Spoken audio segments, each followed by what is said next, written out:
ఈ ప్రజాస్వామ్య ప్రభుత్వంలో ప్రజాపాలన అందించడానికి నీతిగా నిజాయితీగా పనిచేయడానికి మేము ఎప్పుడూ సిద్ధంగా ఉంటాం.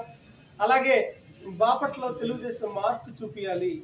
తెలుగుదేశం పార్టీ వచ్చే బాపట్లో అనేక రకాల కార్యక్రమాలు శ్రీకారం చుట్టాలని అందులో భాగంగా నేను మున్సిపాలిటీని సందర్శించడం జరిగింది.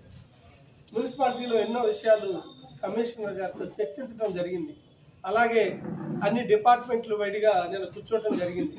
మరలా అప్పుడే పారిశుద్ధ కార్మికులతో కూడా సపరేట్గా నేను ఒక ఎమ్మెల్యే హోదాలో కూర్చుని, ఎందుకంటే గ్రౌండ్లో పనిచేసేది పారిశుద్ధ కార్మికులు, వాళ్ళందరినీ కూడా ఒక పద్ధతిలో మాట్లాడి ఎవరు ఎప్పుడు ఎలా పనిచేయాలి, ఎమ్మెల్యే ఇంట్లో కానీ కమిషనర్ ఇళ్లలో కానీ పారిశుద్ధ కార్మికులు పనిచేయకూడదు అని నిన్న తెలియజేసా, మళ్ళీ ఇప్పుడు తెలియజేసా, రేపు మళ్ళీ కూర్చుని మళ్ళీ ఒకసారి తెలియజేస్తా.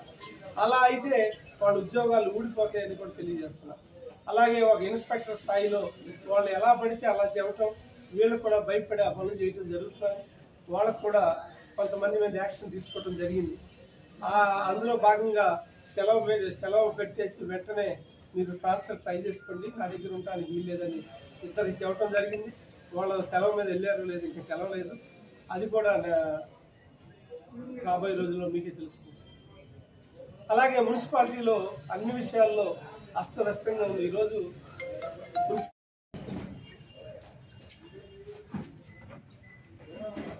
ఎప్పుడో ఎన్నికలను ఎదురు చూసాం, ఎప్పుడు రిజల్ట్ వస్తాయా అని ఎదురు చూసాం, ఎప్పుడు ముఖ్యమంత్రిగా చంద్రబాబు నాయుడు గారు ప్రమాణ స్వీకారం చేస్తారని ఎదురు చూసాం. చూస్తానే అన్నీ జరిగిపోయినాయి. ప్రజా ప్రభుత్వం వచ్చేసింది, ప్రజా పాలన వచ్చేసింది. తెలుగుదేశం పార్టీ కూటమి సహచరులుగా జన సైనికులు భారతీయ జనతా పార్టీతో కలిసి ఈ సాధించిన విజయంలో ఇటు మీడియా మిత్రులు, అటు తెలుగు మహిళలు, అలాగే జనసేన వీర మహిళలు, జన సైనికులు, భారతీయ జనతా పార్టీ శ్రేణులు, తెలుగుదేశం పార్టీ మహిళా మండలు మరియు మా తెలుగుదేశం కేడర్ అండ్ కార్యకర్తలు అందరూ కూడా బాపట్ల నియోజకవర్గంలో ఎంతో శ్రమపడ్డారు. చిత్తశుద్ధితో ఉన్నారు, నిజాయితీగా పనిచేశారు. ఐకమత్యం ఎలా ఉంటుందో తెలుగుదేశం పార్టీ కూటమి ఇక్కడ నిరూపించింది. ఎప్పుడు రాని మెజార్టీతో, ఒక 200 తక్కువగా 28,000 మెజార్టీతో ఇక్కడ తెలుగుదేశం పార్టీ సీటుని కైవసం చేసుకున్న విషయం మీ అందరికీ తెలిసింది. మరీ ముఖ్యంగా అందరికీ ధన్యవాదాలు ఇదివరకే తెలియజేశా, మీడియా మిత్రుల ద్వారా మళ్ళీ తెలియజేశా. ఎన్నిసార్లు ధన్యవాదాలు మా ప్రజలకు తెలియజేసిన, బాపట్ల నియోజకవర్గానికి తెలియజేసిన, తెలుగుదేశం కేడర్కి తెలియజేసిన, ఇంకా